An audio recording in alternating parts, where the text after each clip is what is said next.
Voice America. Live. This is Point of View.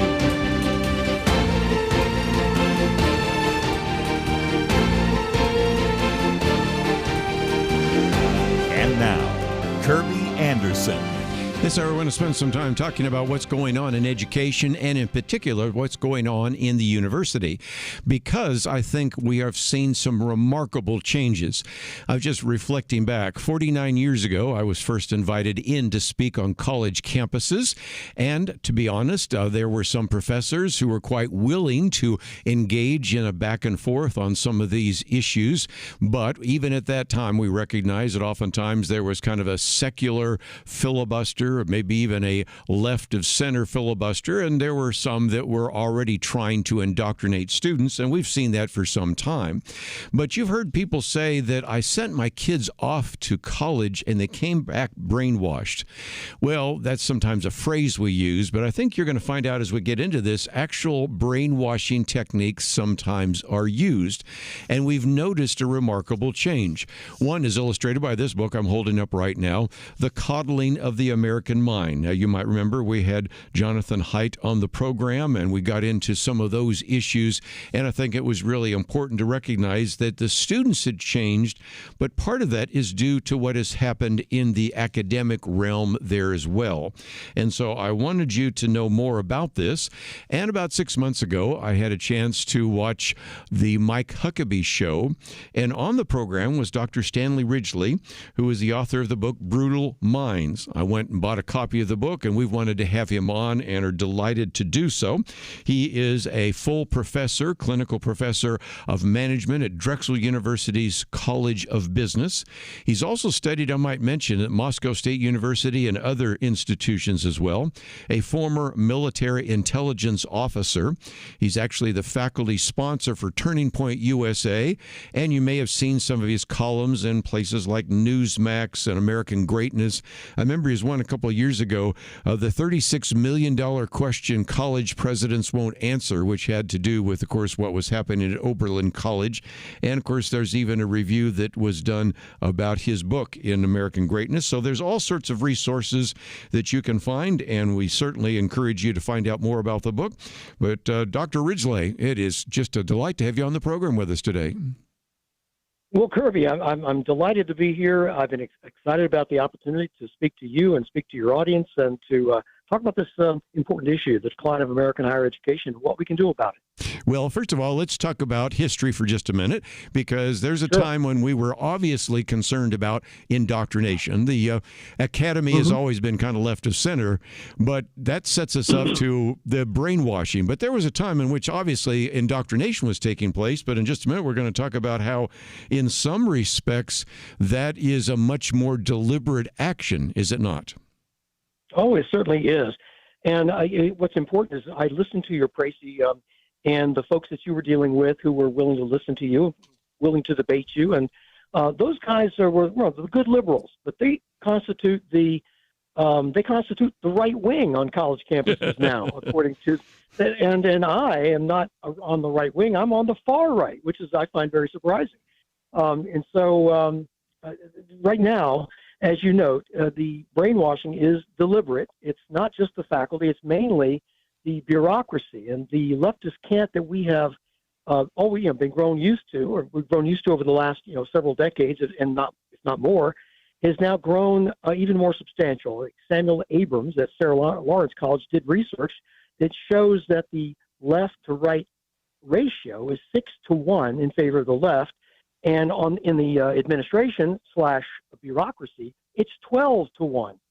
And this is very important because these bureaucrats are engaged in what is called milieu management. That's what they call it, which means messaging students 24/7 on crypto-Maoist Marxist ideology, which is its current incarnation is DEI, a term with which people are becoming more and more familiar. So, yeah, you are right. It is intentional. And I might just mention, here's a booklet I have on wokeness. And of course, when we do a new booklet on that or critical race theory, some of the others I'm holding up, I might even do one on this book, Brutal Minds. But how we're going to break this down is about the first half hour, we're going to talk about this whole idea of what's happening inside and outside the classroom, and then give you a little bit of a history lesson, which we've talked about before, and that is the left's long march through the institutions. But let's, if we can, define this idea of brainwashing, because that's a term thrown around, but you mean it intentionally because you're talking about a particular kind of way in which brainwashing takes place, because there's a focus there on unfreezing, changing, and then refreezing. Can you kind of explain that to us? Well, yeah, when I say brainwash or thought reform, people kind of cock an eyebrow and poo-poo it, thinking this is some kind of Manchurian Candidate. I refer to the 1962 film with Frank Sinatra, The Manchurian Candidate, with strobe lights and electrodes. No, it's not. It's a very refined and common technique that is used by the Communist Chinese even today. It was developed in the United States by Kurt Lewin back in the 1940s. Unfreezing, changing, and then refreezing refers to the belief system of a target, in this case, college students. It refers to the application of psychological manipulation and behavior modification techniques designed to do what?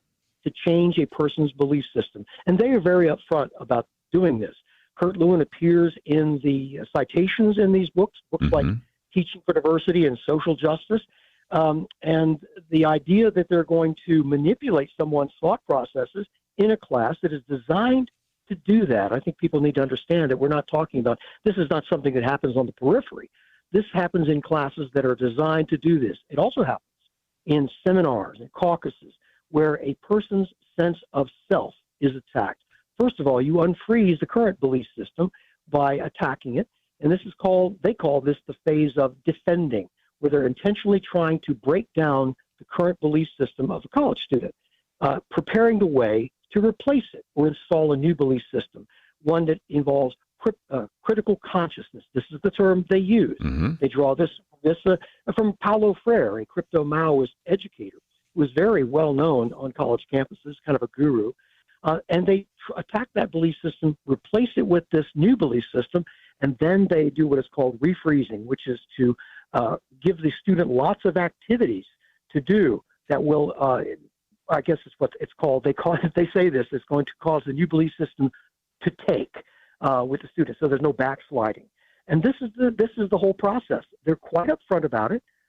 You're not going to see it in any kind of public display of candor. You will see it in their books and their articles, and this is what. Then they have success articles or feedback articles or to share how well their techniques are working.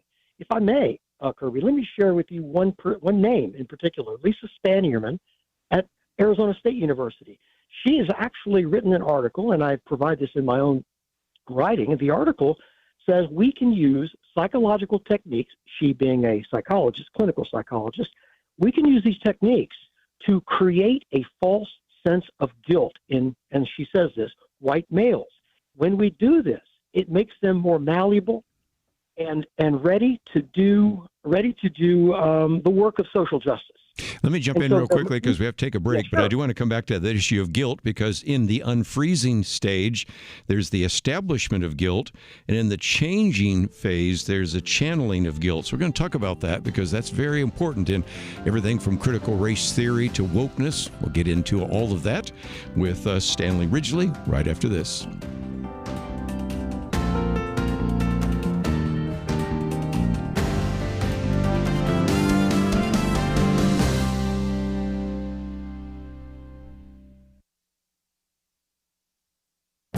This is Viewpoints with Kerby Anderson. Tomorrow is the 4th of July, and I wanted to take a moment to talk about the origin of the ideas in the Declaration of Independence. I've written a short booklet on a biblical view on the Declaration if you would like to read the whole story with documentation. Thomas Jefferson said that many of the ideas in the Declaration came from John Locke. Jefferson also gave credit to other writers and even ideas in the Old Testament. Legal scholar Gary Amos argues that Locke's 2 treatises of government is simply Samuel Rutherford's Lex Rex in a popularized form. He explains in his book, Defending the Declaration, that the law of nature is God's general revelation of law and creation, which God also supernaturally writes on the hearts of men. This foundation helps explain the tempered nature of the American Revolution. The colonists did not break with England for light and transient causes. They were mindful of Romans 13 that says that we should be in subjection to the governing authorities which were established by God. Yet when they suffered from a long train of abuses and usurpations, they argued that it is the right of the people to alter or to abolish it and to institute a new government. Jefferson also drew from George Mason's Declaration of Rights published on June 6, 1776. The first paragraph states that all men are born equally free and independent and have certain inherent natural rights, among which are the enjoyment of life and liberty and the means of acquiring and possessing property and pursuing and obtaining happiness and safety. The Declaration of Independence is 250 years old. I encourage you to read it to your children and grandchildren. I'm Kerby Anderson, and that's my point of view. Go deeper on topics like you just heard by visiting pointofview.net. That's pointofview.net.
You're listening to Point of View, your listener-supported source for truth. Continue our conversation today about the book Brutal Minds, The Dark World of Left-Wing Brainwashing in Our Universities, written by Dr. Stanley Ridgley, who is with us. And I might just mention that this book has been out for some time. You might be able to find it in your local bookstore, but we have a link so that you can get it in hardback or certainly in Kindle, because there are charts, graphs, and other material that I think work best when you actually can read through it.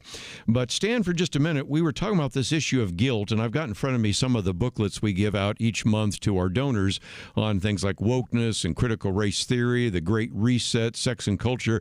If there's one thing that ties it together, the individuals, the activists trying to promote their particular view, DEI, ESG, critical race theory, whatever it might be, use guilt as a very significant, if you will, kind of almost a mechanism to begin to change people's minds. And that's why I think it's interesting when you go through this process of unfreezing, changing, and refreezing, guilt shows up time and again, doesn't it? Yes, it does. It's absolutely essential to the process or the enterprise of the brainwash inflicted on students on the campus by our social justice warriors, by more and more by our DEI officers, and I've seen it in action, and I participate in them as often as I can, and I certainly have documented the process in Brutal Minds, naming names, telling you how it's done. And I also warn students how to look out for the signs that you're moving into a brainwash session, which may be called, difficult dialogue, or courageous conversation, or intergroup dialogue, or racial caucus. They have very interesting names, and I tell students red flags to watch for whenever this is one of these things, of course, is, as you mentioned, guilt. The idea of trying to inflict a false sense of guilt on students for events or incidents for which they have absolutely no responsibility or completely unconnected. Because this idea of sense of guilt weighs on a person, whether it's false guilt or it's real guilt. It weighs on a person. You want to find someone to whom you can pay absolution and absolve yourself of this guilt. And so these folks who are inflicting this notion of false guilt on our students, what do you know? They have a kind of absolution that they grant as well.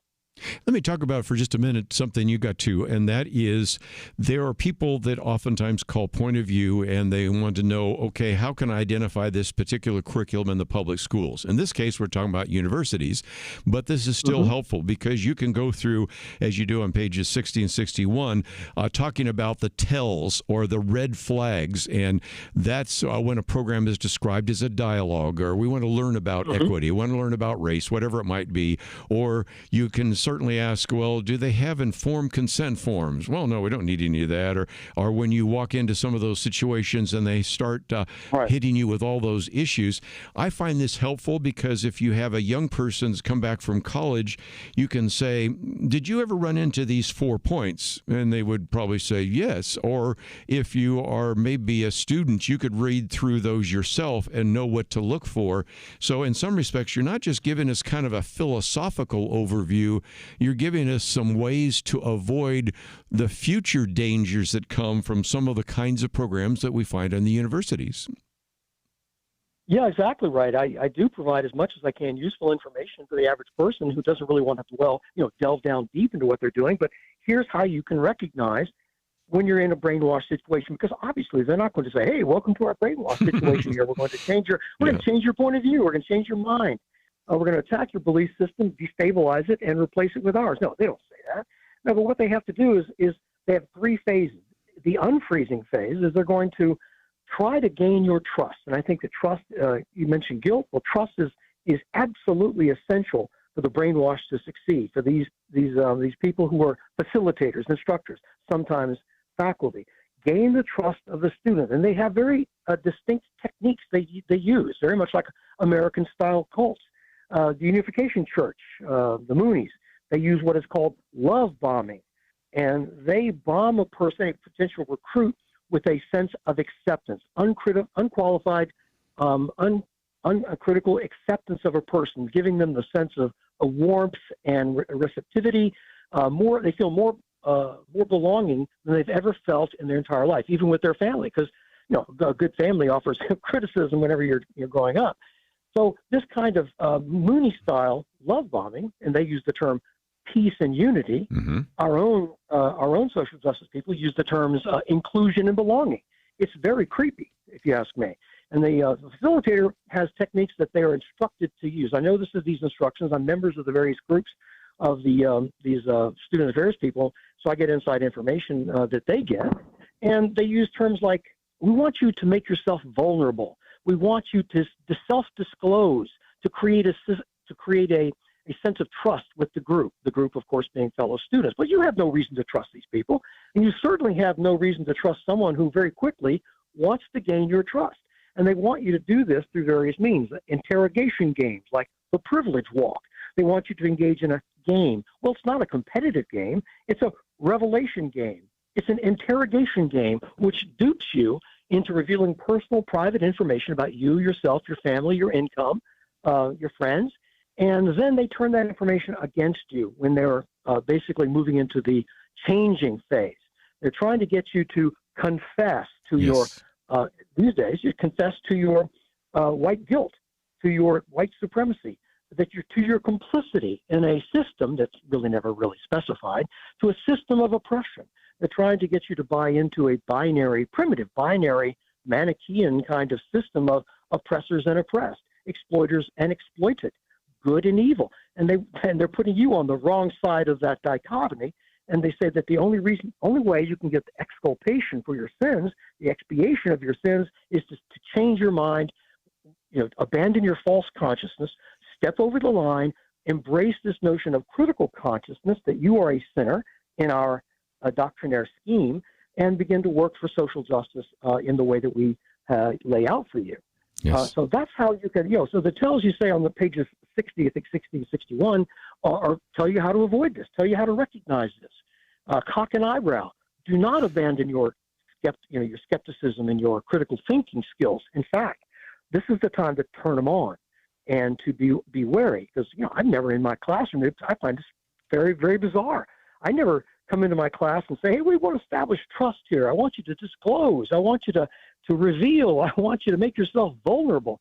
No, In fact, I tell my students the exact opposite. You have to you're not transparent. You don't want to be read like a book, because there are a lot of people out there who do not mean you well. And a lot of those people are on the college campus, I'm afraid to say. They're the brutal minds we have to deal with. You do have a section, of course, on extract the confession, unfreezing, then destabilizing the belief system, and then eventually the explosive epiphany, and eventually doing the work. So in some respects, it goes from really kind of rattling your cage, unfreezing any views you have, kind of refreezing them, and then signing you up, if you will, to be a social justice warrior.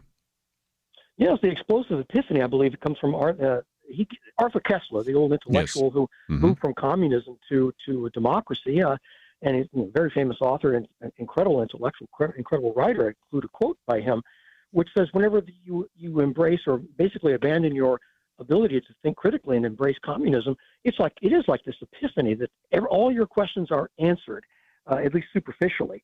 And it's like a blinding light comes, and you confess your sins. The communist Chinese try to create the same situation, tried to do so in the 50s and 60s, certainly with Western prisoners, and certainly with their own intellectuals during the Cultural Revolution, to create this situation where you realize, well, I've been wrong all this time. I finally, the repetition of your cant and your doctrine, I have revealed. The truth has been revealed to me, and I realize my sins, and I've come to the faith, which is the belief system that they've got ready and waiting for you there. I want to emphasize the fact that this is in action right now. That these instructional manuals, the things that I've talked about, the unfreezing, the changing, and the refreezing, this is what they do. They claim they do it. They say they do it. They're proud they do it, and they're very proud of how well they do it. And there's one person. In fact, I'm not shy about naming names. Her name is Sherry K. Watt, University of Iowa. She has a plan on how she teaches how she can attack the sense of self, the sense of identity of her students. This is absolutely crucial to destabilize the belief system, and you have to do this in order to affect this change of belief system. She targets a person's sense of self. She targets the identity by providing what she calls new information. Now, of course, counter information or contrary information is not permitted. I've been in situations like this where the instructors have established ground rules. And of course, the ground rules for discussion means that you can't disagree with them. Yes. And it's phenomenal. I mean, it's phenomenal when you think about it, how efficient it is and how effective it is. We're going to take a break. We have a lot more to cover, and we will continue our conversation on brutal minds right after these important messages.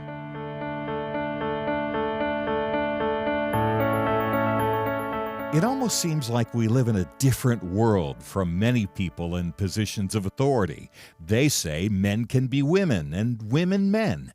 People are prosecuted differently or not at all, depending on their politics.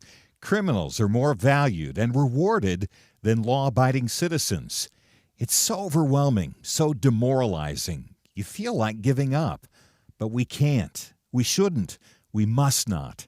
As Winston Churchill said to Britain in the darkest days of World War II, never give in, never give in, never, never, never, never yield to force, never yield to the apparently overwhelming might of the enemy. And that's what we say to you today. This is not a time to give in, but to step up and join Point of View in providing clarity in the chaos. We can't do it alone, but together, with God's help, we will overcome the darkness.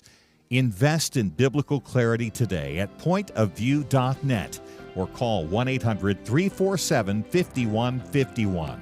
Pointofview.net and 800-347-5151. Point of View will continue after this.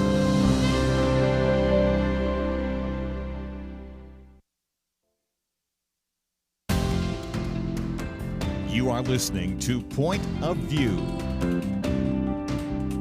The opinions expressed on Point of View do not necessarily reflect the views of the management or staff of this station.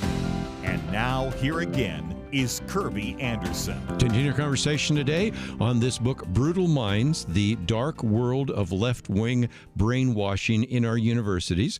Dr. Stanley Ridgley with us, and again, we have information about it on our website. If you'd like to join us, 1-800-351-1212. But Stan, we've been talking about what happens inside the classroom before we get into the left's long march and illustrate to people that this isn't just a one-off or isn't just a few isolated individuals. It's part of a movement that's been going on for some time. There is some value, I think, in talking about the fact that these ideas that we are identifying inside the classroom also happen outside the classroom through what you might call a co-curriculum. Can you explain that? Well, yes, I can, Kerby. The co-curriculum is just an abomination. It is a parallel or para-curriculum that exists alongside the actual curriculum. It's a fake curriculum that has fake instructors, fake faculty, I should say, and sometimes offer a fake transcript. It's used to be called, extracurricular activity. Mm-hmm. But in the last 20 years, student affairs functionaries who have begun to give themselves degrees, like a master's in education, that kind of thing, they say, hey, you know what, we're college educators just like the faculty, and we should use our student-facing opportunities to educate students. Unfortunately, as I mentioned at the very beginning, the left to right ratio is 12 to 1 left wing to conservative, or even just reasonable liberal. And thus, all of this milieu management seminars outside the classroom activities are canted to the left, and they're involved in this type of brainwashing. These are the folks that are actually doing the brainwashing in this co-curriculum. I mentioned fake transcripts. Well, St. John's University, Westchester University offer fake transcripts. This is to kind of, I would say, camouflage the fact that what they're doing here is not really part of the college curriculum. Faculty have very little to do with the co-curriculum. And again, I want to emphasize it's very much like there's a term called sympathetic magic, and this is where you create a facsimile or a model of a successful program or a successful machine, and you expect the model, a very flawed model, to yield the same results. This is really the machination behind voodoo magic. You're going to create a doll of a human being, use the DNA or use some hair and try to achieve the same results as if you had the individual there in front of you. The co-curriculum is very much like that. It's using a kind of a faux magic kind of creation to try to achieve the same results that exist in the faculty, in the curriculum that's taught by the faculty.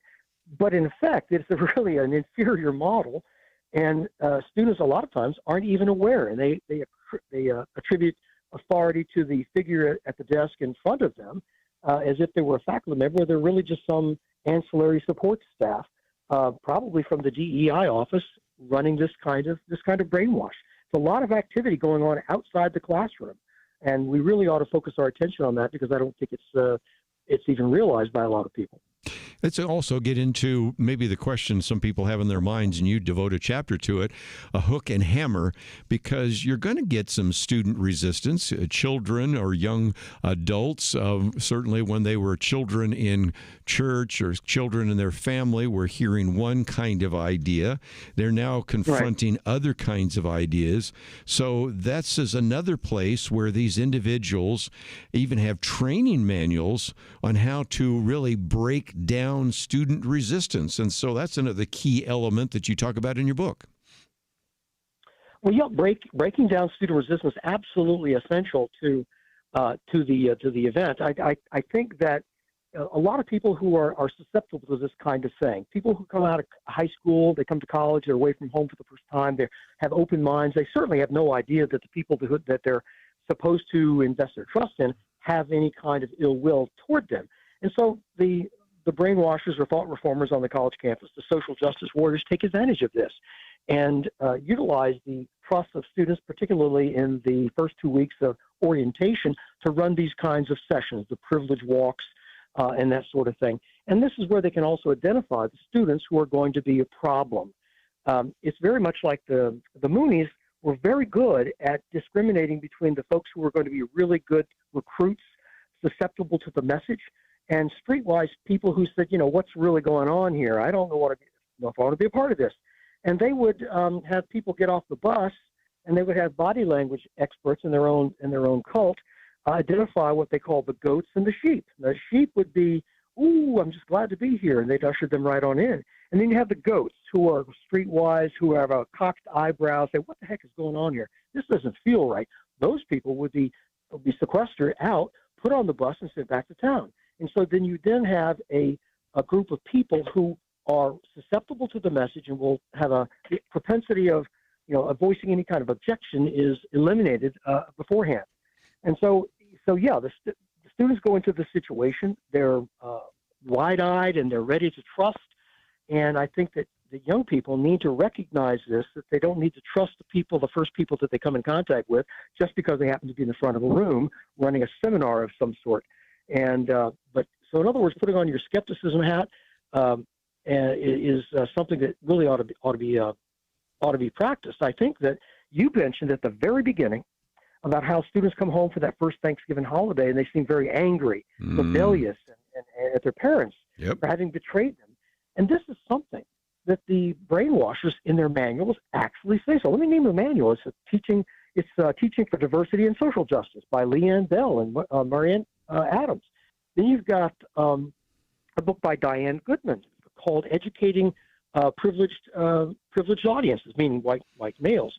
You've got Sherry K. Watt in her book, Designing Multicultural Transformative Initiatives, in which she tells you how to attack the sense of self of the students to make room for the belief system of critical consciousness that they want to install in them, an appreciation for collective goals, and a rejection of the individual.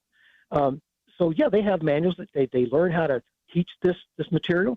They actually have off-campus groups, and I know you're very familiar with Brutal Minds, and the off-campus groups are professional associations set up for diversity officers, for student affairs professionals, and they actually have in-house institutes where people come from all over the country throughout the year to learn how to inflict this type of thought reform program on students on their campus.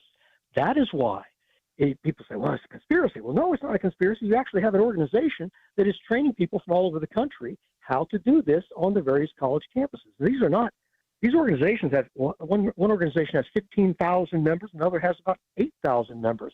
The Diversity Officers Group has 2,000 members. I know this because I joined all of the organizations that I write about in my book, so that I know inside out what they're talking about, what they do, how they do it, who they are.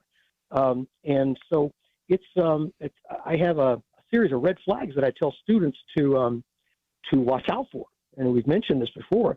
And in other words, lingo, vocabulary that they use is one thing. Whenever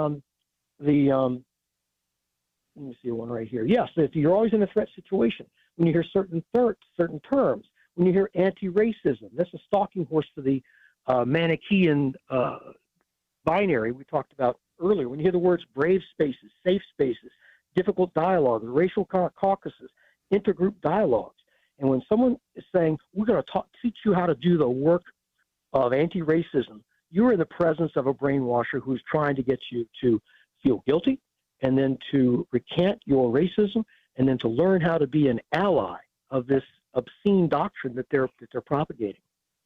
We're going to take a break, and when we come back, we want to get into a little bit of this long march through institutions, and that's half of the book, so obviously it will be just an overview, but it relates to some of the things we talk about. I'm holding up my book, for example, on critical race theory, and we begin by talking about the Frankfurt School and this idea of critical theory, and then you get into this idea of critical pedagogy, and then eventually into critical race theory, and Ibram Kendi and Robin DiAngelo, and then all sorts of things begin to develop in that regard. And so we're looking at a little bit of this because this is something that has been going on for some time.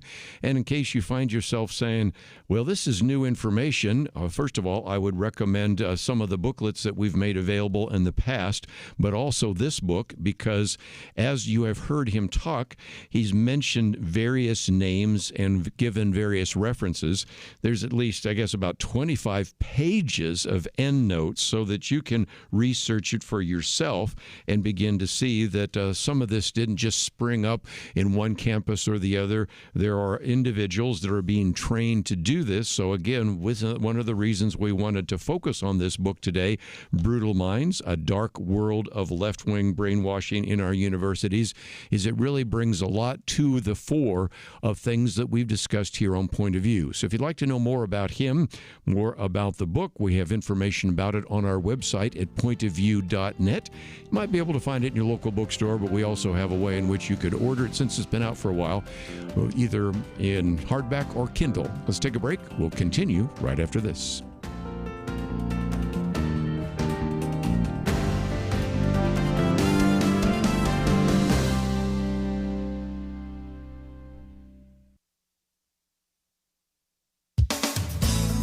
Now that the Mother's Day, Father's Day season is over, I think we can say that overall there's a much bigger deal made of Mother's Day than Father's Day. Do we just appreciate mothers more? Or do we think dads don't need the recognition? We ought to thank the fathers who raised us and the husbands who are raising our children. It's bad for the culture that having a father in the home is getting rarer, much rarer. The share of births to unmarried women stands at around 40%. 25 million kids are growing up without fathers in the home. That's also 40%. An article published by the Institute for Family Studies bears the title, "We Need Dads More Than Ever." Author Jason Carver says, too often as a society, we minimize the virtues and strengths of fathers and the unique role they can play in their children's lives, despite the significant body of research that shows otherwise.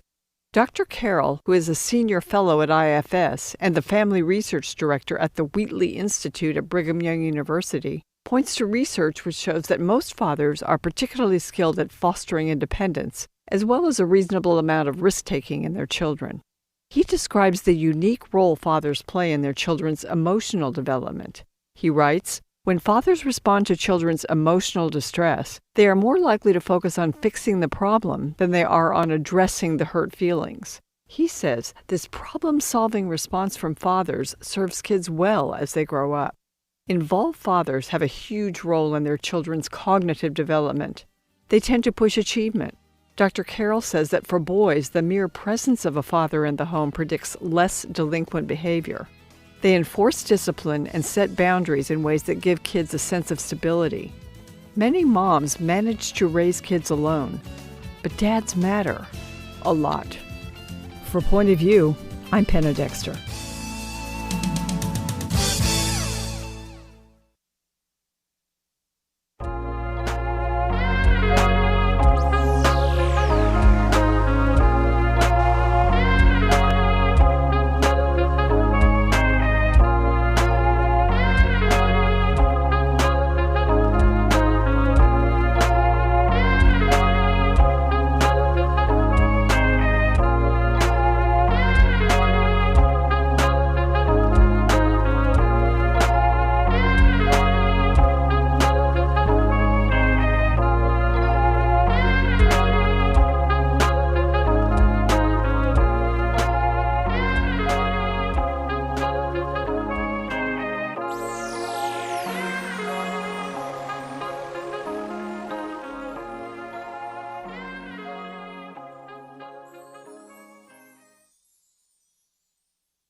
You're listening to Point of View, your listener-supported source for truth. In fact, once again, the book is entitled Brutal Minds. We do have a link to brutalminds.com. You can find out more there. Matter of fact, you can contact Dr. Stanley Ridgley there if you would want to do so. Read some of his blog posts and a number of other things. You might want to have him come and speak, or just read through all the different material that is available. And, of course, the book itself is available, and we have information about that as well. I think it's unfair to have you summarize almost half of your book, but let's see in the time we have. The key issue is this didn't spring out of nowhere. There was an attempt to have what are called the long march through institutions, a leftist march. And so whether it is an educational association, whether it's some of these education schools, this was a plan, and this plan is being played out right before our very eyes, isn't it? It certainly is. Herbert Marcuse, the a philosopher of the New Left back in 1968, basically popularized that term. We're going to engage in a long march through the institutions because this is a long struggle. We being, of course, the Marxists and communists. The three M's of the time were Marx, Mao, and Marcuse. So that gives you an idea where that man stood. Mm-hmm. And he was part of the Frankfurt School. You gave a great summary of the lineage of this. The Frankfurt School from the 1930s, 40s, and 50s of Adorno and Horkheimer on through Marcuse and on up to the people we have on campus today. What we see with regard to critical race theory, with regard to DEI, is the latest manifestation of this long march through the institutions. I should say that one of the professional organizations that is a big player in transforming the university has as their motto, boldly transforming higher education. Now, this is not a faculty group. This is a student affairs ancillary staff group. They say that they are boldly transforming higher education. In fact, if you look at the brainwash sources that I mentioned with Kurt Lewin and his unfreezing, changing, and refreezing, he called this re-education. If you ever wondered where that term came from, mm-hmm. It has an unsavory feel. He's the guy who coined that. It was not unsavory at the time, and he was trying to train criminals out of their criminality with his group therapy. This idea of the brainwash. Well, they very quickly, they being the left, recognized that re-education had that unsavory kind of connotation, given the Manchurian Candidate film and the idea of the communists and their Chinese and their strobe lights, et cetera, et cetera. So they changed it again, and they changed it to transformative education, boldly transforming higher education. And so that's what they're trying to do. They're trying to change higher education into not, from what it is now, which is a crucible of knowledge that is very painfully and hard won over a period of, say, 300 years since the scientific revolution. They're trying to change the university into a repository of Marxist indoctrination. They've said this quite explicitly. Now, they'll use proxies for Marx. They'll say Paulo Freire, and this is a name that's alien to most people, as well as should be. He's a kind of a mediocre philosopher, but his name is revered in schools of education. Mm-hmm. He was a crypto-Maoist, and he's the guy who has the third most cited book in social science, which is called Pedagogy of the Oppressed. Yes. He is revered by the left, and certainly in education schools. And he cribbed his education theory from Mao Zedong. He quite clearly did. He's not an original thinker. And yet education people believe that this guy, they look to Paulo Freire and his notion of critical consciousness, which is basically Maoist thinking, as the end-all and be-all of education. That's what it's all about. They want their education, they want their idea of education, what I just described to you, to be thought of as education.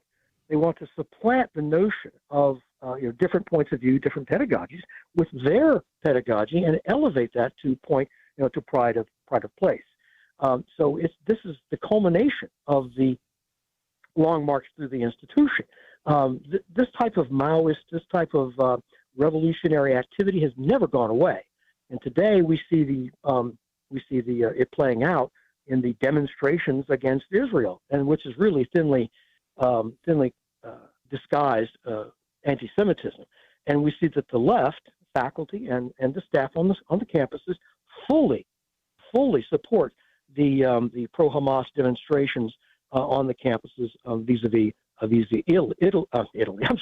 Israel. Mm-hmm. And they are basically calling for the boycott, divest, and sanctions movement. These left-wing faculty, they haven't seen a left-wing cause they wouldn't get out and march for. And they encourage student affairs people, encourage students to go out and demonstrate. They encourage them to engage in what, quite frankly, is sometimes illegal behavior, certainly violates university policies, and the faculty will join them on the front row of the demonstration. Of course, tenured faculty, really have very little to risk, whereas students are risking an awful lot, and they aren't even aware of it. Mm-hmm. So the long march of the institutions is still going on.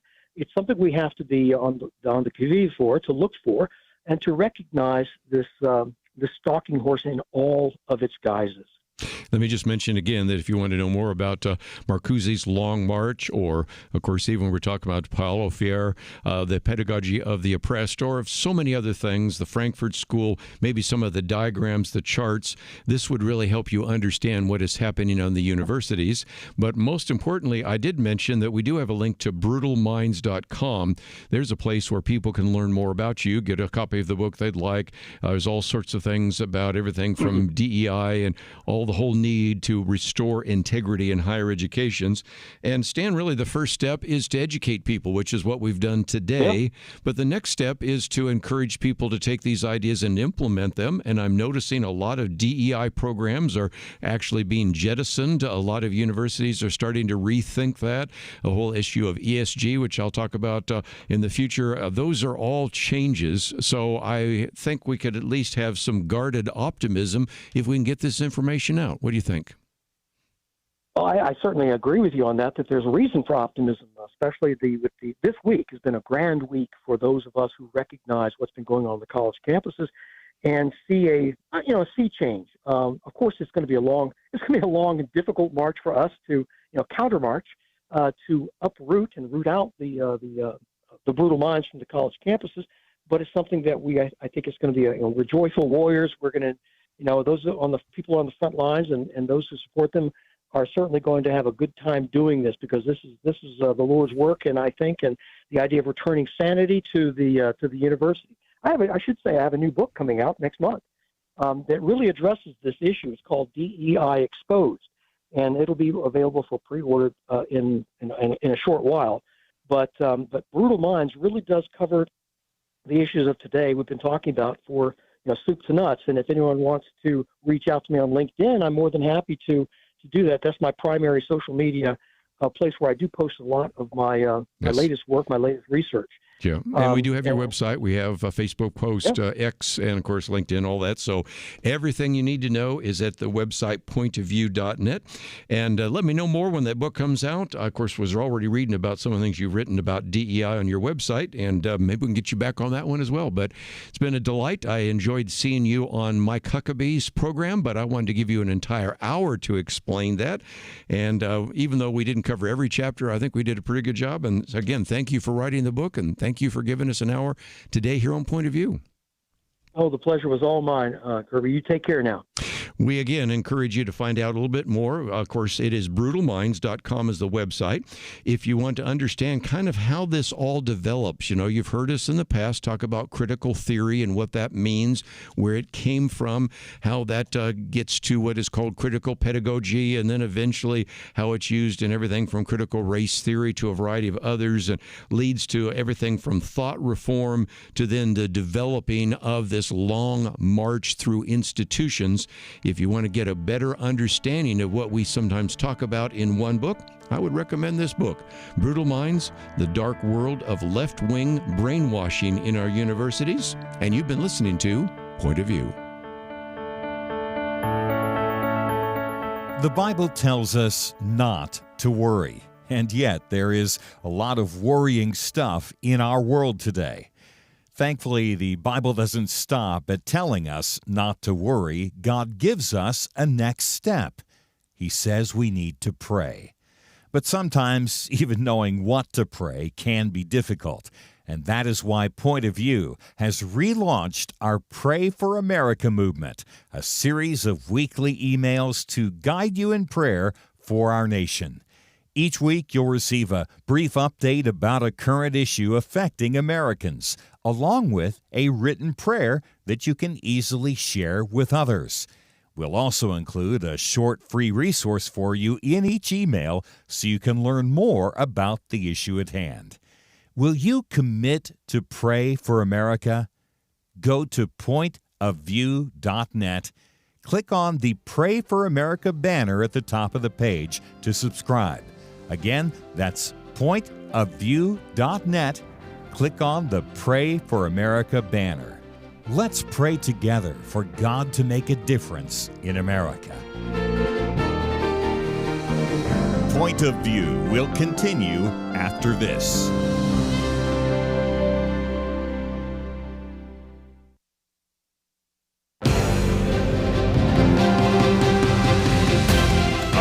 Voice America. Live. This is Point of View.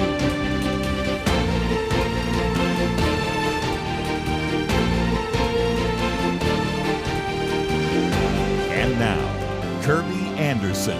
Marriage is our topic today, and one of the things that I say on this program with some regularity is almost every day couples go to the divorce courts over issues that other couples decide to work through and bring about greater intimacy. So we're going to be talking about whether or not we can stand supernaturally for marriage restoration. What are some key verses that might be appropriate? What are some faith-filled declarations that might be helpful? And most importantly, we're going to talk about some of the testimonies that already have taken place of restoration. And to do that, we are going to spend some time talking with Jason Carver, who is a pastor and founder of Standing Supernaturally for Marriage Restoration. We have a link to the website. We also have a link to his YouTube channel, which I think you can see some great videos there as well. He's got an incredible, as I've shared before, about marriage restoration and his vision. He lives in Waco, Texas, with his wife and his two daughters, and also, by the way, teaches tennis at Baylor University. Jason, welcome to Point of View. Hello. Thank you so much for having me. Okay, one day, your wife says, as you are heading off to church, why don't you give the girls a kiss before you leave? Seems a little bit unusual, but okay, I'll do that. You come home, you now have to file a missing person's report because your wife is gone, your daughters are gone, and you don't see them for, about 30 days. Can you tell the story? Oh, yes. It was actually Mother's Day, and you said it exactly right. I was heading to church, get things set up, and that was the last time I saw my wife or children for a month, and had no idea what was going on. But had an idea a few days into it, of course, when there was no contact. Christine left her cell phone on the kitchen counter and couldn't get a hold of her. And that started what I call a stand for my marriage, that I had no idea. But my world just turned upside down. And my wife then, shortly after that, filed for divorce. And I got served divorce papers a little long after that, and that pretty much broke the ice. That's kind of one of the first contacts I had from her. And right then, Kerby, I just knew what was happening was not the Lord's plan. I knew that what was going on was just the effect of brokenness. It's just the effect of sin. My sin, my brokenness, her sin, her brokenness. I mean, just whatever, the enemy was throwing at us, that's what happened. And I just knew this wasn't the Lord's plan. And there weren't quite biblical grounds as we look at, what the scripture says. So I'm like, wait, none of this is making any sense. And that started a journey, almost a 2-year journey of me praying and believing that God would heal and restore my marriage. And again, we'll talk about the success part of it, but part of the healing came from kind of a prophetic picture or vision that you had. And I would say that some people right now say, well, I'm not married, so this probably doesn't apply to me, or the divorce has already taken place, and that's old news. Yep. In some respects, what you're talking about here is, have you had this plan for the future, and the plan for the future is about as distant as you can imagine from the current reality. So whether you're married or not married, whether you've never been married, you've been married and divorced, I think in some respects what we're going to be sharing is really helpful, because it really helps you stand supernaturally for whatever it might be. In this case, of course, we're talking about marriage restoration, but I think some of these principles apply to everybody. Oh, absolutely. You're mentioning an aspect when I was standing and believing and just confused. I didn't know what was going on, but I knew that the reality that I was facing and that was happening with my family and in my life, I just knew this wasn't God's plan. I knew this wasn't the promise. I knew this wasn't the picture. And I just had a decision. What am I going to do? Am I going to believe? Am I going to stand? Am I going to say, God, you have something better for me? I know the current reality isn't looking good, but you've got something in store. And there was a moment then I was just crying out to God, really complaining to God, if you will, and just saying, God, why haven't you brought my wife back yet? Why haven't you done this? And just kind of crying out to him. And in that moment, I saw this vision. I saw this picture in my mind, and I don't see a lot of vision, things like that, but I knew it was the Lord. And it was such a strange picture. It was It was a picture of a construction site, and in the construction site were all these angels, and they were wearing hard hats, and it was a very odd looking thing. And I just heard the Lord say to me in my spirit, Jason, your family isn't finished; it's just under construction. And right then, I just said, okay, Lord. And he just walked me through some things and said, okay, here's how we walk through this. And here's the dangers. He kind of used that metaphor of a construction site of where the danger parts are. What do you need to do? And it just kind of put me on a journey. And I just said, okay, Lord. And then in another moment after that, I heard the Lord say to me so powerfully, he says, Jason, bringing Christine home is easy. I finally have you in a place that I've been waiting for. And I'm not going to waste that opportunity.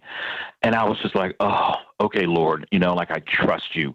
But I was like, Lord, start with me, start with me, whatever it is, whatever's going on. And so instead of me trying to defend myself and saying, I didn't do this, or this isn't as bad as it is, or this isn't, I kind of stopped doing that. And I just said, Lord, I need you to start with me.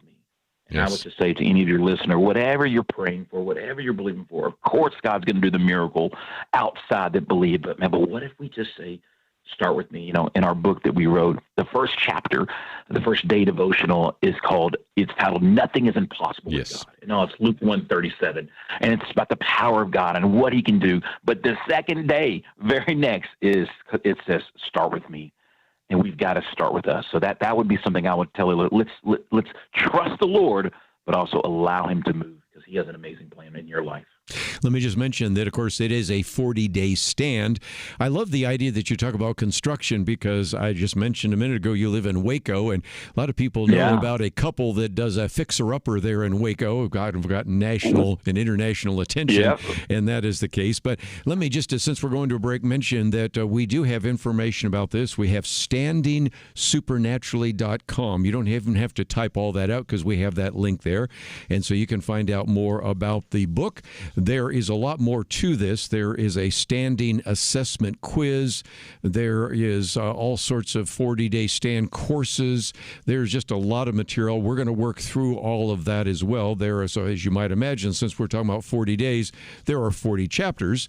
And each one of these chapters, interestingly enough, then begins to talk about biblical truths, various kinds of prayers, then lies to recognize and reject, daily truths to declare, and even daily activations. So again, we have spent some time with other books talking about what you could do over the next week, what you could do over the next month. Here is something you can do over the next 40 days. So we do have a link. First of all, you can go to it right now, or you can simply go to the website pointofview.net, and it will take you to standingsupernaturally.com. You can see all the material that is there, quite a bit, everything from quizzes and sermons to one-on-one counseling and much, much more. But also, some of you might want to see a video or two. So if you scroll down, you'll see a section that we take you to the YouTube channel for Standing Supernatural. I've watched one or two, and I would encourage you to do that as well. Maybe have your spouse watch those. And when we come back, we're going to work through our 40 days and see what we can do to turn around some of these marriages that we've been talking about here on Point of View. We'll be back right after this.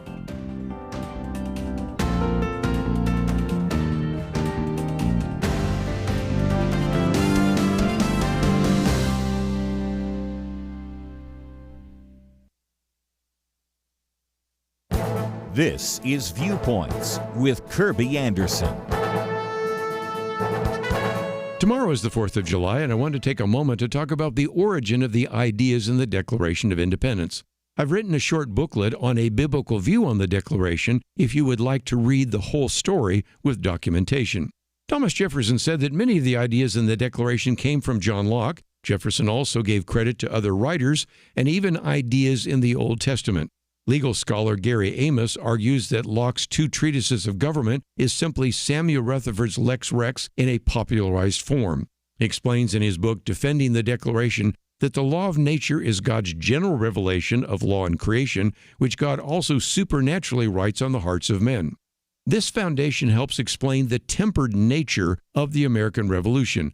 The colonists did not break with England for light and transient causes.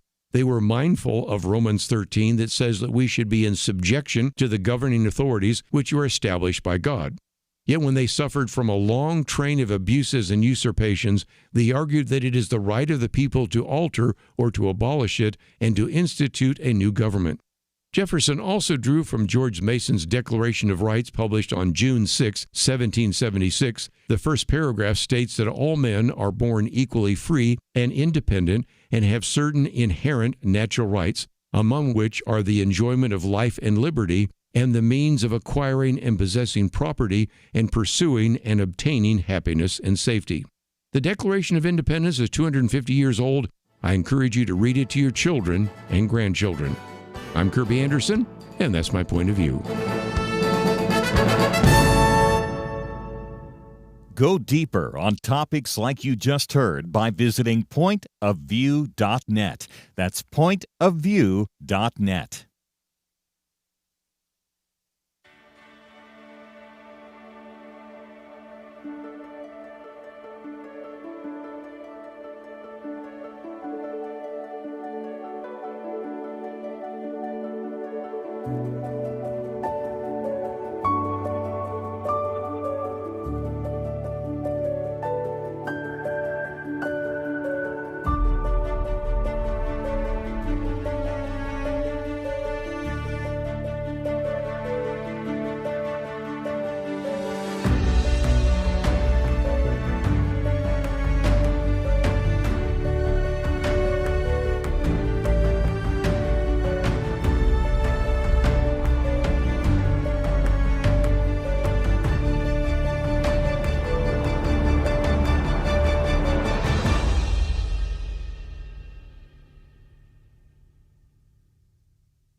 You're listening to Point of View, your listener-supported source for truth. Back once again, Jason Carver with us. And again, if you'd like to join the conversation later, feel free to give us a call, 1-800-351-1212. And again, we're talking about 40-day stand, a 40-day journey, empowering you to stand supernaturally for marriage restoration.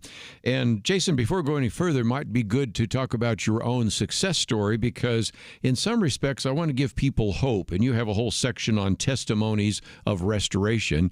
Yours being one, but many other people, because you know as well as I do, if you've ever been in ministry, and you are and I am, you run into people say all the time, well, there's just nothing I can do. That's it. You know, it's broken. Yep. And I recognize that people are free moral agents. You can do everything right and they walk off. Those of us that have had marriages or children or prodigal children or business associates or ministries or fellow colleagues, even close friends that one way or another decide to make a choice that we don't agree with, you know, you can't do everything, but you do have some incredible stories of restoration, don't you? Absolutely. You know, our story is that it is a God of resurrection as well. So I was standing and believing and praying that God would heal my marriage. And I was praying and had people praying and other pastors praying with me and believing that we wouldn't get divorced, that divorce would not be finalized.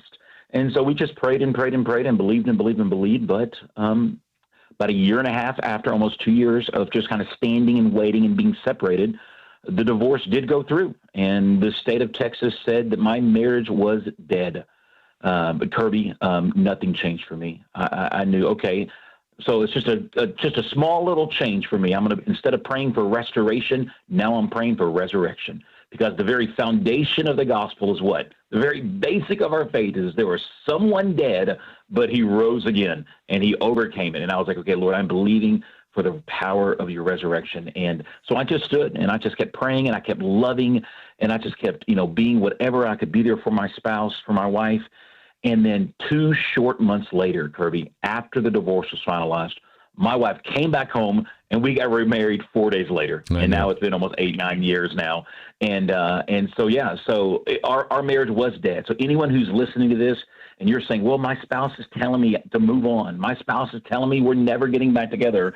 And I'll tell you, Kerby, that was my story. You know, the famous song from, you know, the pop artist Taylor Swift, one of her big singles was, we're never, ever getting back together. I mean, that was my wife's anthem. She's like, we're never getting back. You're losing your mind. You're just optimistic. You're in la la land. She told me God told her to divorce me. She told me that, you know, God, is moving, having us move on, going to give us something better. I heard everything, that it was never happening, but I just knew had a small whisper in my heart. I was like, God, this is what you do. And I just stood the course. I kept loving, and God did the miracle. And so if anyone's listening and you're hearing from your spouse, and maybe there is someone else, my wife had someone else. She actually had a boyfriend the very day she came home, and we were remarried 4 days later. So I understand it might look dark. I understand it might look hopeless.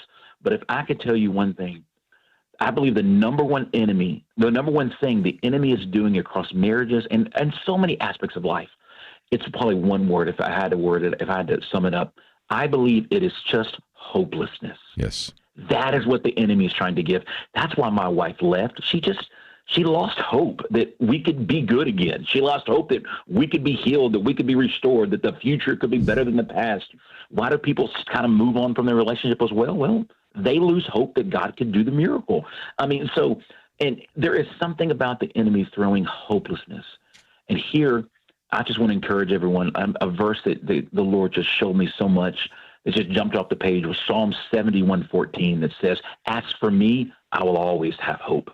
I will praise you more and more." And so I just want to encourage everyone to have encounter. Romans 15:13 says, "May the God of hope fill you with all joy and peace." And so I want everyone to have hope. Nothing is impossible with God. And that's my story. We got remarried. We were divorced. It was dead. We have story after story in the book for the 40 days. Every single day, we have a testimony of a marriage that was restored. Yes. Because it's not common.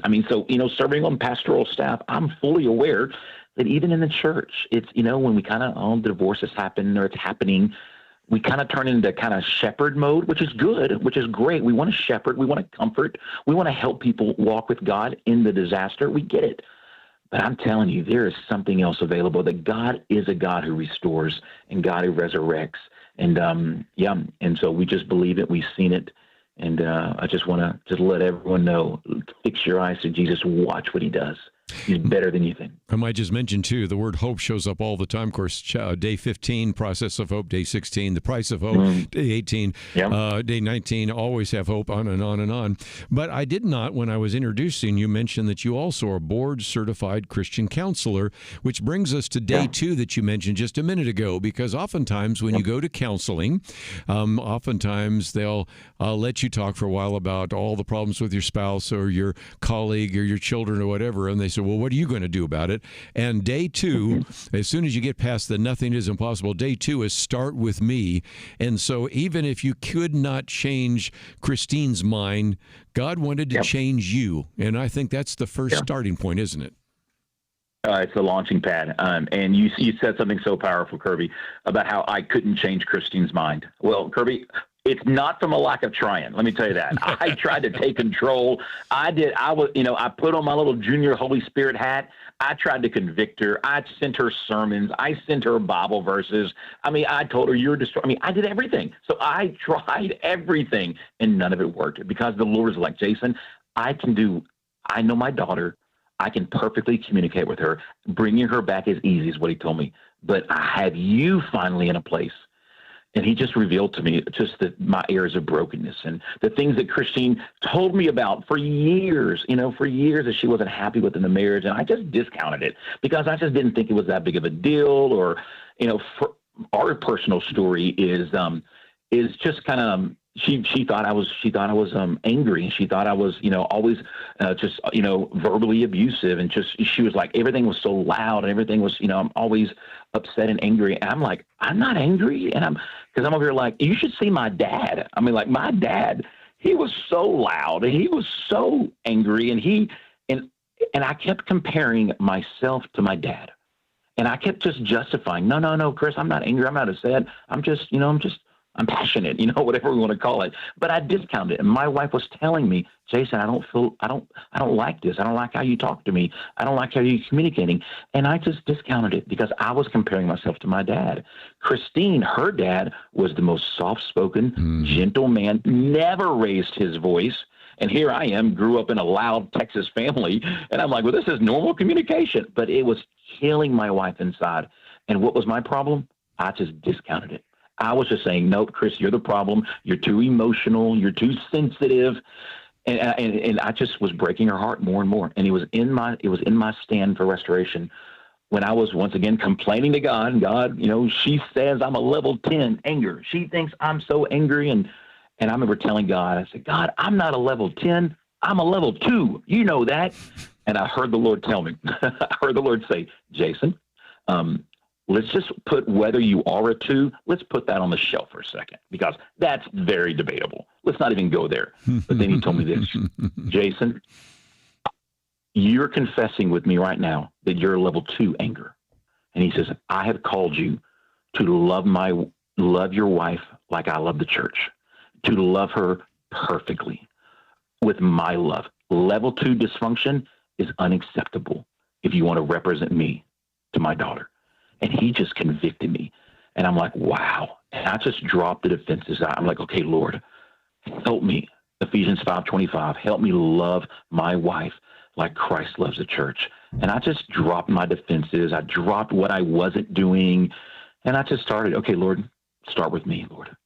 So powerful. We've got to do that. Yes.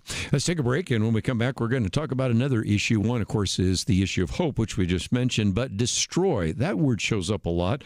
Day 6, Jesus came to destroy, and then whole chapters, which are based upon 2 Corinthians 10, 4 through 5, about the idea of destroying speculations and every lofty thing raised up against the knowledge of God, because not only do you need to change some things, you need to destroy some things, and you need to really replot the direction that your marriage might be going. So we're going to take a break, and when we come back, this would be a good time for you to, first of all, check out a few things. You can go to standingsupernatural.com, and you'll notice that they even have a challenge coming up, and I think that would be something you might want to know about. There's counseling. There is a whole training hub. There's a quiz that you can begin with, and that's all available. Scroll down a little bit. You will also see that there is a link to their YouTube channel, and then you can watch some of the videos, and I think those will be very convicting as well. But we'll come back and continue our 40-day stand, a 40-day journey empowering you to stand supernaturally for marriage restoration. Our guest is Jason Carver. We'll continue with him right after this.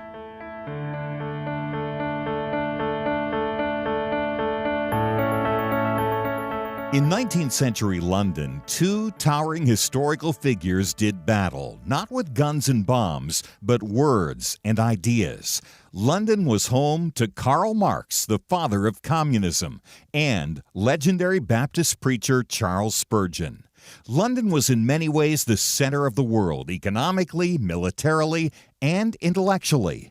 Marx sought to destroy religion, the family, and everything the Bible supports. Spurgeon stood against him, warning of socialism's dangers. Spurgeon understood Christianity is not just religious truth, it is truth for all of life. Where do you find men with that kind of wisdom to stand against darkness today?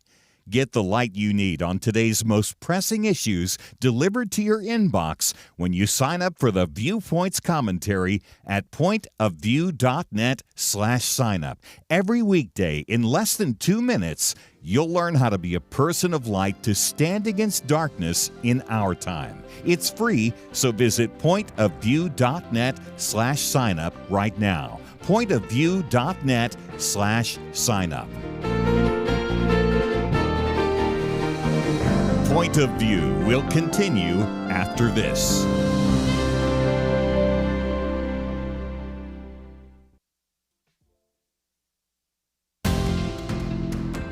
You are listening to Point of View. The opinions expressed on Point of View do not necessarily reflect the views of the management or staff of this station.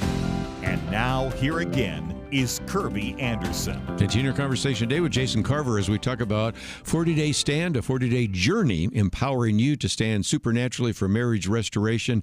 And Jason, one of the things I wanted to focus on, we talked about hope, but it's amazing how many times the word destroy comes up. And of course, that's a biblical concept as well. And every one of your chapters for every one of the days, you have a section called Lies to Recognize and Reject. So so it does seem to me that sometimes the problem isn't just that you need to change in terms of behavior. It is that you've accepted various, as again, using Paul's idea, lofty things and various structures raised up against the knowledge of God. There is a real need for us to not only change our behavior, but to change our mind. Absolutely. You said it so perfectly. We have to remember that we are in a spiritual battle. And there is an attack against you. There's an attack against our spouses. I don't need to, this isn't a great revelation to say that marriages are under attack, under our nation and throughout the world. Why? Because the enemy hates marriages. And if you can think about if you take a step back theologically, why is that? Well, that is the one institution that God compares this with him and his church. We are the bride of Christ. He's throwing a wedding feast of the Lamb. So he says, love your spouses like Christ loves the church. So Jesus gives us this picture of marriages, and he's like, hey, this is how I love my people. And the enemy would love nothing more to destroy the very thing that Jesus cares the most about. And so he's after marriages, and he's after you. He's after your spouse, and he will do that. And he will tell us things in our mind. He will speak lies to us. He will open up those little thoughts, and he will absolutely do a number on us. And so we are called. 2 Corinthians, chapter 10, you mentioned earlier. It tells us we don't walk in the flesh. So we're not going to. Though we walk in the flesh, we don't wage war according to the flesh. Where it says, for our weapons are not of the flesh, but here's the key, but has divine power to destroy. And that's what you said. So we've got to remember, yes, things are happening. And yes, there's things in the natural that we need to change. And yes, I absolutely had to learn how to be more compassionate, more loving, and a better husband, even though we were married for 15, 17, I forget how many years we were. Yes, I had to learn some stuff, but I also had to say, okay, what spiritual warfare is coming against my family, coming against me, coming against my wife, that I can take my divine power that God has given me to destroy the strongholds. Because so much of this is strongholds, thoughts that the enemy will put in my mind, thoughts the enemy will put in our spouse's mind. And that's where it says, we destroy strongholds and every lofty thing that's raised up. And then at the end of that verse, that's where we get the famous verse, take every thought captive. It's so important. Let's get back to that because, of course, we've already talked about 2 Corinthians 10, but how about Ephesians 6? Because, again, Paul says the same thing, that our struggle is not against flesh and blood, but against rulers and against authorities and powers of the dark world. And so you have a chapter and a day in which you focus on knowing the enemy, but then you follow that up later with actually using peace as a weapon, because in Romans 16, verse 20, it tells you that the God of peace will crush Satan under your feet. And so how does that all fit together? We certainly need to know our enemy. We certainly need to know spiritual warfare, but you want to talk about even using peace. Can you help us with that? Oh, absolutely. And it is a little backwards. It doesn't make sense to us because if we talk about destroying or going to war, the opposite is peace. But if you remember, things in the kingdom of God, they're a little upside down to the world. What does Jesus say? If we want to be first, what do we have to be? We got to be last. Mm-hmm. If we want to receive, what do we have to do? We give. And so we see this paradigm, the scripture, of just like it's upside down. And so it makes sense in the kingdom that the Lord tells us that the God of peace crushes. Those words are right there next to each other. Peace crushes Satan. Absolutely. And so our battle is won by peace. And so what can that look like in your marriage? What can that look like? Well, the enemy wants so much for you and for me whenever our spouses do something that's upset us or do something that's just not good or not healthy, wants us to get angry, wants us to get vengeful, wants us to get mad, especially maybe if you're in a situation like I was and maybe you're separated, maybe you're divorced, and maybe she is or he is with someone else. We want to get vengeful. We want to get this, and we want to just start, God, give them judgment. God, show them this. And we forget, wait a second, the scripture also says it's kindness that leads to repentance. And so we now come into the spirit realm, and now I begin to bless those who persecute me, right? This is all biblical concepts that Jesus taught us. So I start going into the spirit realm, and my weapons are not of this world, and the weapons of how we destroy Satan is the God of peace. I release peace over my wife. I release peace over them. The person that, they might be involved with, God, I bless them. God, there is someone for them that you have a divine assignment, and they're not my spouse. So Lord, out of just for their goodness, God, move them on away from my family so they can walk into their divine destiny. And now I'm partnering with the God of heaven who loves his children and isn't happy with what's going on, but now I'm releasing peace over them. And because the God of peace crushes the demonic hold. So I would just encourage every one of your listeners, yes, you don't have to like what's happening, and I know it's not fun, but I encourage you, watch what happens when we start releasing the shalom of heaven over our adversaries, over the negative situations. This is when I believe the supernatural part begins to come in. And then we find out this is how we get God really fighting for us. There's a scripture in the Old Testament, 2 Chronicles, where it says that the eyes of the Lord are searching to and fro throughout the whole earth to strongly support those whose heart's completely his. And I just believe that if we can just begin to live the love of Christ, begin to release the peace of God, begin to fight in the spirit realm, and not just against our spouse, but pray over them and declare peace over them, declare hope over them, declare kindness over them, because kindness leads to repentance. I believe the God who's searching throughout the earth, I believe he will find us and he will strongly support us. So spiritual warfare is real. It is there. But I'm telling you, the God of peace crushes Satan. Again, how to stand supernaturally for marriage restoration. And Jason, since we've talked about hope, we've talked about destroying, we've talked about peace, you did say something in passing, and that is some might find a situation where I can't actually change the circumstances because my spouse has gotten divorced, they've gotten remarried. Yep. But even when you're going through that, I was so grateful that you put a chapter in there on it's okay to grieve. Jesus did. Yeah. And even this last week, I was with somebody who said, I was grieving the loss of my husband, and then my sister was saying, well, no, just get out of it. And I think grieving is certainly possible. It is inevitable, and it doesn't mean that you don't have faith or hope. It's just simply an understanding that grief is part of that process too, isn't it? No, it is. I'm so glad you brought this up, because that was a hiccup for me, if I'm going to be honest, when I was really standing and believing. I was almost resisting it, because for me, I was linking grief with almost surrender. It was like, I guess it's not going to happen. I guess the miracle is not going to take place. And then the Lord showed me in the passage of the story of, the most famous, the shortest verse in the Bible is these two words, Jesus wept. Well, what did he weep over? Well, he wept over Lazarus, his friend, dying. Well, what happens just a few verses later?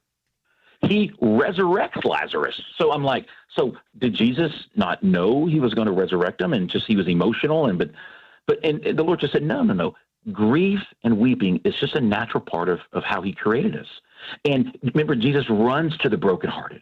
He saves those crushed in spirit. So we are to grieve. We are to pour out. We cry out to the Lord in our anguish, and he will meet us. He won't judge us.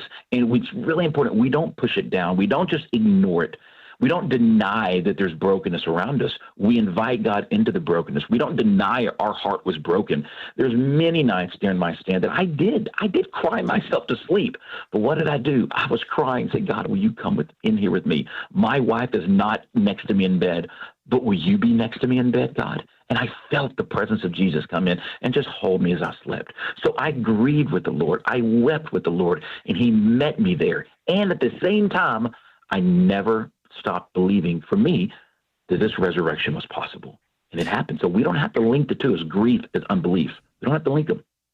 Let me again take a break, and when we come back, we'll talk about how to use this book, maybe some of the resources on the website. You might want to check that out. But again, 40 chapters. Each chapter has a whole section on standing on biblical truths. I've just given you a couple of the verses, but there are so many more. Then standing supernaturally in prayer, a suggested prayer. Then what we've just mentioned, lies to recognize and reject. Very important. Sometimes those are what keeps us from moving forward.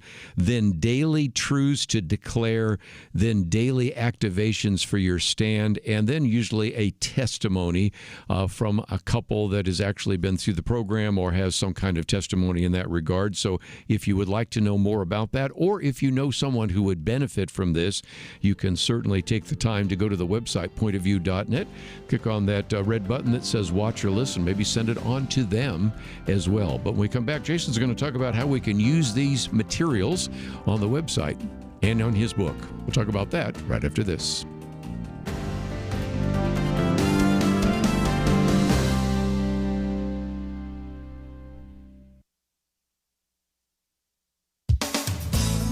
Now that the Mother's Day, Father's Day season is over, I think we can say that overall there's a much bigger deal made of Mother's Day than Father's Day. Do we just appreciate mothers more? Or do we think dads don't need the recognition? We ought to thank the fathers who raised us and the husbands who are raising our children. It's bad for the culture that having a father in the home is getting rarer, much rarer. The share of births to unmarried women stands at around 40%. 25 million kids are growing up without fathers in the home. That's also 40%. An article published by the Institute for Family Studies bears the title, "We Need Dads More Than Ever." Author Jason Carver says, too often as a society, we minimize the virtues and strengths of fathers and the unique role they can play in their children's lives, despite the significant body of research that shows otherwise. Dr. Carroll, who is a senior fellow at IFS and the family research director at the Wheatley Institute at Brigham Young University, points to research which shows that most fathers are particularly skilled at fostering independence, as well as a reasonable amount of risk-taking in their children. He describes the unique role fathers play in their children's emotional development. He writes, "When fathers respond to children's emotional distress, they are more likely to focus on fixing the problem than they are on addressing the hurt feelings." He says this problem-solving response from fathers serves kids well as they grow up.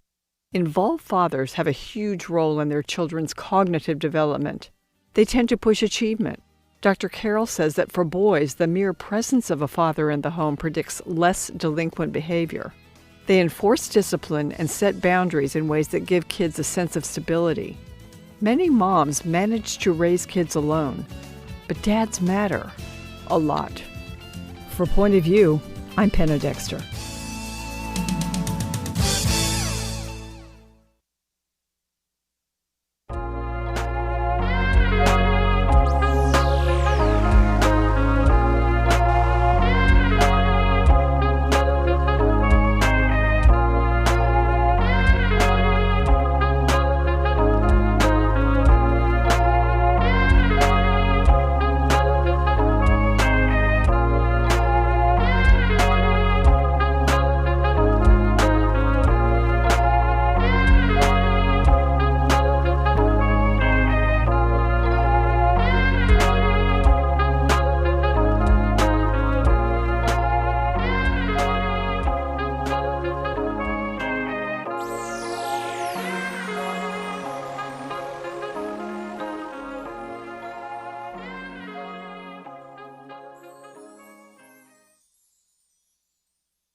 You're listening to Point of View, your listener-supported source for truth.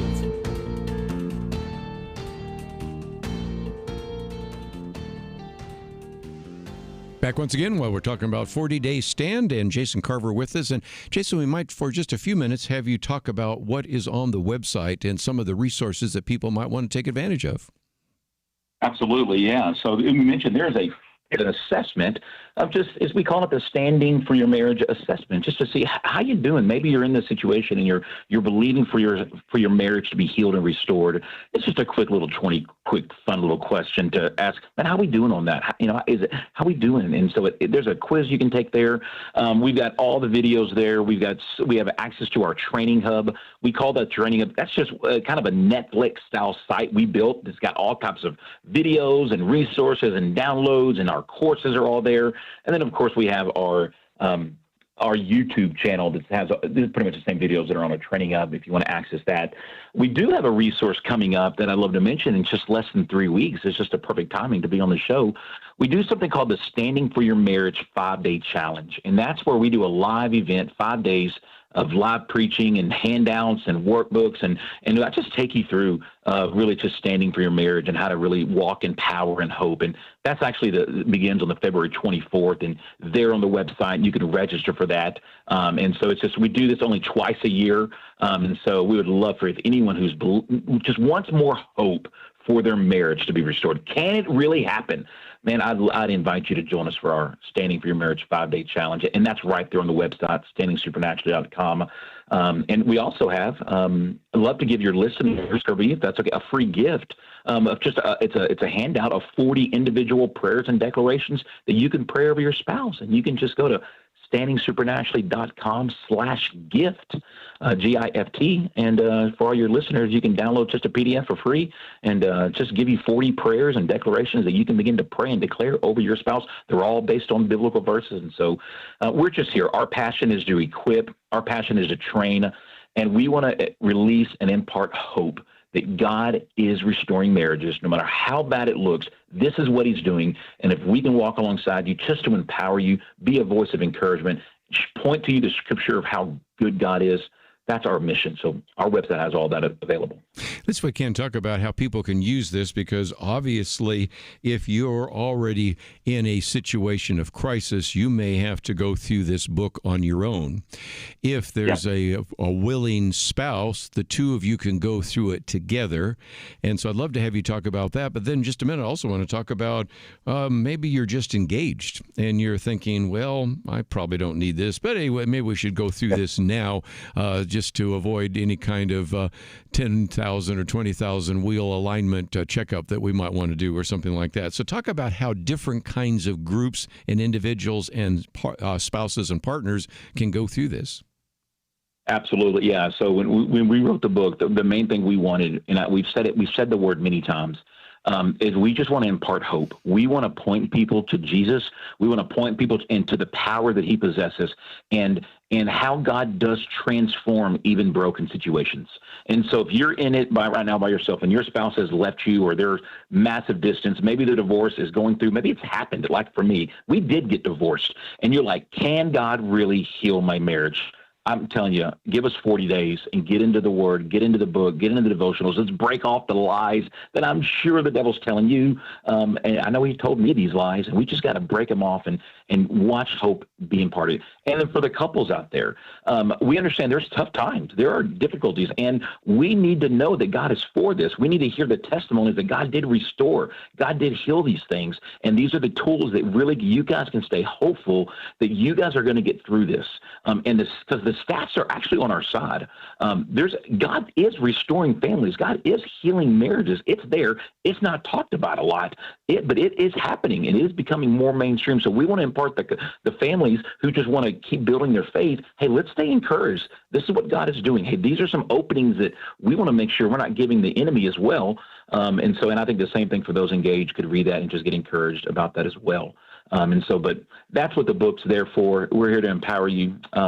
We've actually right now, and it'll probably get released next month, but we've actually just turned the book into a video small group curriculum with the workbook and a leader's guide that for churches. We've had churches ask us, they want something as an alternative to divorce care. They're like, is there something else? Maybe someone's going through divorce, but what if they're still believing for restoration? There's really nothing in churches. So we've developed it. There's a video. It's a teaching for me. It's a 9-week video curriculum. Workbook, everything's involved that I know that's about to get released for curriculum for churches to have as an alternative to divorce care. And I've even heard some, even as maybe a prerequisite for divorce care. Hey, before you do divorce care, how about you do this first? And let's see if God might give you some hope. Could God heal this? And so we just want to empower people to look to God. He is the restorer. He has given all of us the ministry of reconciliation, 2 Corinthians 5:18. We all have it. And so we just want to help you and empower people to walk it out. Yes. Again, you're fulfilling a need that I think has always been there, and I really appreciate that. And let's end with that, because you talk about the fact in one of your chapters there, 2 Corinthians 5:14, the fact that it is not your love but Christ. And even earlier you talk about not by might but by his Spirit from Zechariah. So even though we've been talking about the fact that we're talking about standing supernaturally for marriage restoration, this is more than a self-help book. It is a dependence upon the Holy Spirit in your life to change individuals, yours first and your spouse's next. And so again, I think it's important to recognize that this is more than just a to-do list. It is certainly being dependent upon him to bring about healing and restoration. Absolutely. You mentioned the verse. It says it's Christ's love that moves us. It's Christ's love. It's the love of Jesus inside you and me that's going to change the situation. What's going to change my spouse's heart to come back? When they begin to feel the love of Christ coming from me. When I begin to love them truly. And maybe you've lost hope. Maybe you haven't been the best spouse. And maybe you have been a little bit of a jerk, Okay, well, let's now, God, I need your love to fill me up. And that is, and I'm so glad you mentioned it, because that's everything we're standing on. That this is not on our own strength.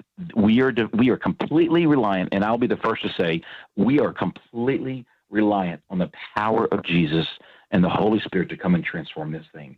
And so we just want to learn, okay, Lord, how can I tap into that? How can I surrender it more? And how can you flow through me with greater power? And how can I be filled with the love of Christ? One of the verses I just love, we can wrap up with this if you like. In Genesis, it mentions of how he served for 7 years. He got his wife 7 years. How did he serve? Because of his love for her. That's what the Bible says.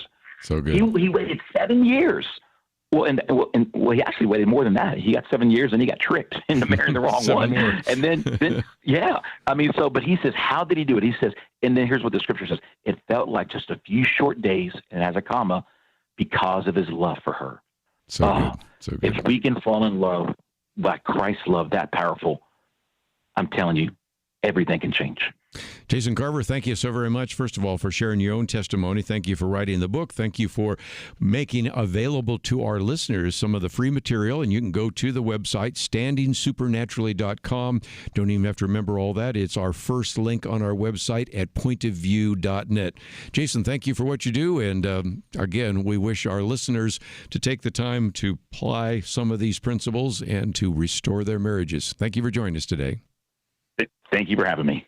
We are going to take a break, but just before we do so, let me just mention that, again, we have information about the book. We have information on the website, and if you want to begin to restore a marriage or maybe just even avoid some of the pitfalls, it would be certainly a resource that we wanted to put in your hands.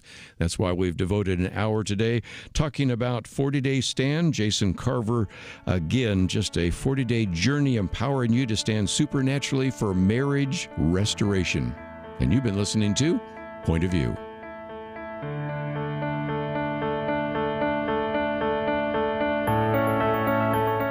It almost seems like we live in a different world from many people in positions of authority. They say men can be women and women men. People are prosecuted differently or not at all, depending on their politics. Criminals are more valued and rewarded than law-abiding citizens. It's so overwhelming, so demoralizing. You feel like giving up. But we can't. We shouldn't. We must not. As Winston Churchill said to Britain in the darkest days of World War II, never give in. Never give in. Never, never, never, never yield to force. Never yield to the apparently overwhelming might of the enemy. And that's what we say to you today. This is not a time to give in, but to step up and join Point of View in providing clarity in the chaos. We can't do it alone, but together, with God's help, we will overcome the darkness. Invest in biblical clarity today at pointofview.net or call 1-800-347-5151. Pointofview.net and 800-347-5151. Point of View will continue after this.